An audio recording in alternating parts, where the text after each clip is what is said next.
napriek tomu, že do dnešného sme nastúpili v takej kombinovanej zostave, keďže nám chýbali 4 hráči, čo ale samozrejme nie je pre nás výhovorka, lebo myslím si, že ten káder je dostatočne široký, tých chlapcov je 12. Som predpokladal, že každý sa z nich bude chcieť ukázať.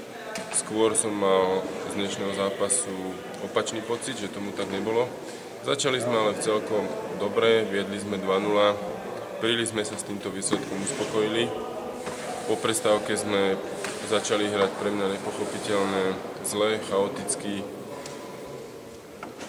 a jednoducho bol to zlý výkon z našej strany a tú situáciu tých výkonov, ktoré sú u nás už dlhodobejšie, asi 5-6 zápasov, si budeme musieť prehodnotiť, lebo myslím si, že mužstvo, ktoré chce hrať o špicu tabuľky, teraz nechcem povedať, že nejaké finále alebo semifinále, ale jednoducho, že chceme ísť z nejakého 3. 4. miesta do play-off, tak jednoducho nemôžeme takto hrať.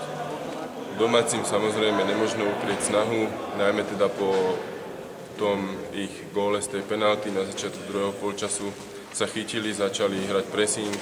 My sme akoby boli prekvapení z toho a napokon sa zrodila remíza, ktorá myslím si, že ani pre jedno, ani pre druhé mužstvo vzhľadom teda na to konečné postavenie v základnej časti nerieši nič, takže obidva týmy stratili po 2 body.